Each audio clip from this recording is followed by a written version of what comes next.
Hello guys, Assalamualaikum. I am Mr. Marisam. Today we will discuss the most essential topic of English language as well as English literature, figures of speech. Basically, in English language we use two terms, figures of speech as well as parts of speech.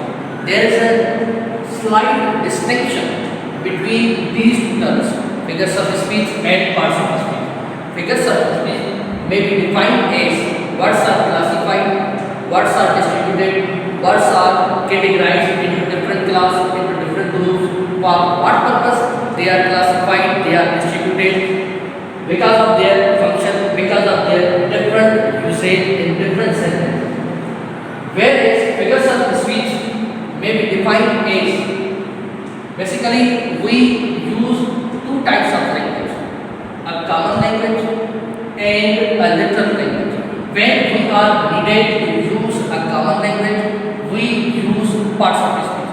But when we are going to need a literal language, we use figures of speech. We use two types of language, common language and literal language. When we are needed to speak, to communicate with the other people, we use parts of speech.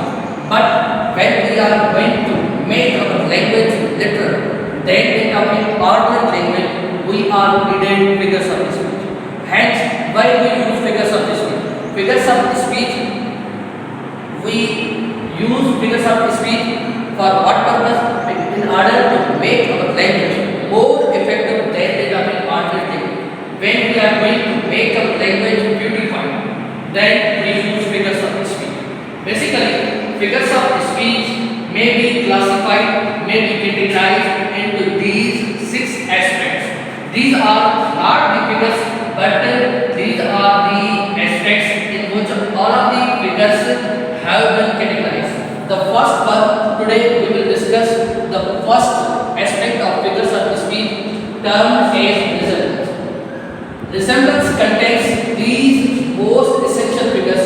The first one is simile, then metaphor, apostrophe, personification, euphemism, and hyperbole. These all figures reflect the context, reflect the nature of resemblance. Hence, the first one is simile. How can we define simile? Basically, it is a figure contained in resemblance because all these figures, simile, metaphor, apostrophe, personification, euphemism, as well as hyperbole, they are reflect the meaning, the context of resemblance. So today we will discuss simile. Simile may be defined as when two unlike objects are compared. When two similar objects not belonging to same class or same group, means man doesn't be compared with the man, animal doesn't be compared with the animal, flower doesn't be compared with the flower. But here, while making a statement of simile, we are needed two dissimilar, two distinct objects. When two distinct objects are compared and their comparison is made by words like or is. Such statement in which two distinct objects are compared with the help of like or as, that will be referred as simile. First of all, if we say he is red like lion. Here in this statement, in this sentence, we have two distinct objects. The first one is a he and the second one is a lion. Here we have two distinct objects. He is a person, he is a human, where lion is an animal. Where lion is an animal. And we have made comparison between these two distinct objects with the help of such words like or as. So this statement should be referred as person. He is as brave as lion.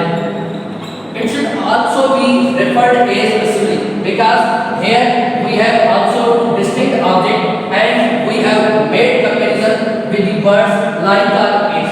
So you can understand very well that simile demands two distinct objects and we can make comparison between these two distinct objects with the help of like or is. The second one is a metaphor. Here we can define metaphor as when two alike objects are considered as one. When alike objects are considered as one. Metaphor, as you know all, that metaphor is also called implied simile. Metaphor is also called implied simile because metaphor can be compared to simile and simile can be expanded into metaphor. That's why we call it an implied simile. In metaphor, when alike objects are considered as one, means without using these words like or as. If in this sentence here we have made comparison between two distinct objects, such as he is bred like a lion. But when we say he is a lion, we should not say that he is like a lion. But here in metaphor, we should say he is a lion because in metaphor we consider distinct object as one. The third one is an apostrophe. Apostrophe may be defined as, according to language, apostrophe has different functions. Apostrophe we use to show position. According to language, apostrophe, for what purpose we use apostrophe? To show position. Like this, when we say apostrophe may only be used with animate objects. For suppose if we say boys is school, figure is apostrophe. Apostrophe has different functions according to language and according to literature. According to language, apostrophe may be used when we are going to show position. We are needed apostrophe. Apostrophe may be added with animate objects. Apostrophe can't be used with inanimate objects. Here, if we say boys book, here we have shown a position that in other form we can write book of a boy, but when we use apostrophe we have to say boy's book. Apostrophe has many functions: to show position, to contract words. For suppose sometimes we use do not, but it should be contracted like this don't. Sometimes we use apostrophe to remove a letter. For suppose if we say ever, here we can remove any letter by putting apostrophe like this. Here we have removed the first e and we have put the apostrophe over there. So these are the functions related to apostrophe in English language, in English grammar. But according to English literature, apostrophe has different function. Apostrophe has different natures. Suppose, according to literature, apostrophe may be defined as such a statement in which we address absent or dead. Such a statement in which we address absent or dead. Here we have two examples. Oh liberty. Liberty is not a living object. Liberty is an inanimate object. Here we address liberty. Where are the jobs? While using statement of apostrophe, we have to put apostrophe over there. The second statement is oh that, where shall we put it? Here that is also an inanimate object. So here we address that. Here we address liberty. So such statements in which we address action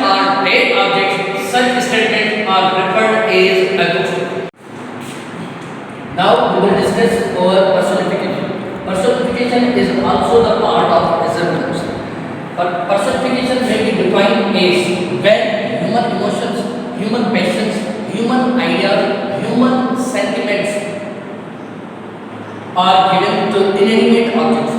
When human emotions, human sentiments, human passions are given to non-living objects. Suppose if we say the ground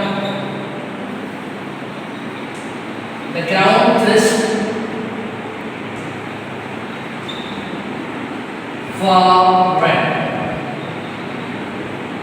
Here, the ground is inanimate object, and thirst is a feeling of living thing. Thirst is a feeling of inanimate. Thirst is a feeling of animate objects. Here, this feeling, this sentiments we have given to inanimate objects. So, such statement in which human emotions, human ideas, human passions are given to inanimate objects. For suppose if we say opportunity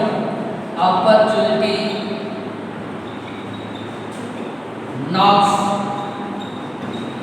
at the door.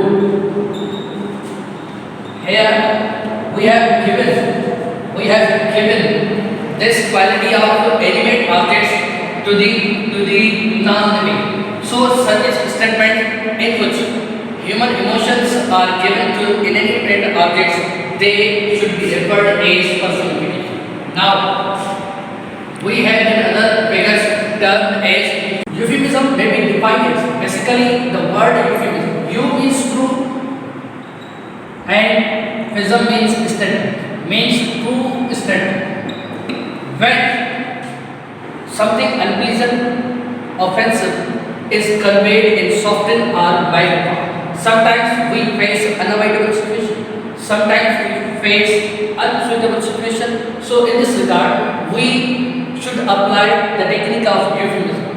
Euphemism means true statement. Here, he is telling me a parable. If we say he tells a lie, he tells a lie. Here, this statement is an offensive statement. But we have euphemized it by using a technique of euphemism. We should say he is telling me a parable. In second sentence, if we say he was dying, if we say he was dying, so this statement is also an offense. But by applying a technique of euphemism, we have made it euphemized. We have euphemized it by he was gathered to his forefathers. We have a last statement concerned with resemblance. Hyperbole. The word hyperbole means overshooting. The word hyperbole means overshooting. In this statement, such a statement which is made raise the attention. For suppose if we say all the best.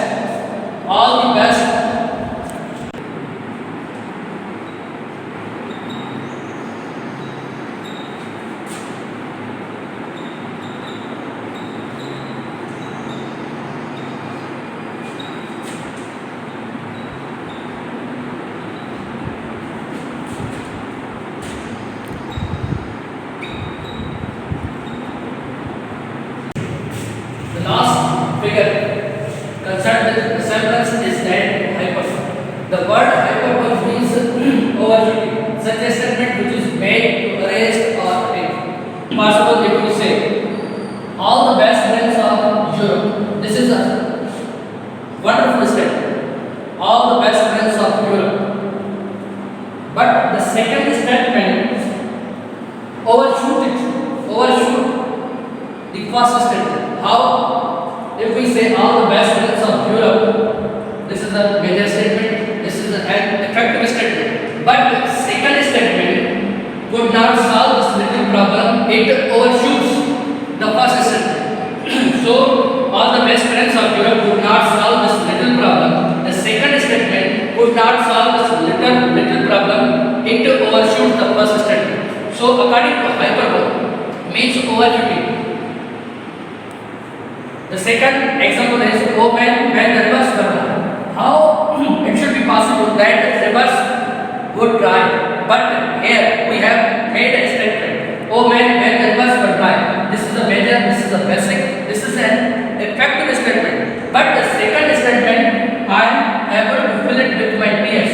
I am able to fill it with my tears. It overshoots the first statement. So, hope you will understand.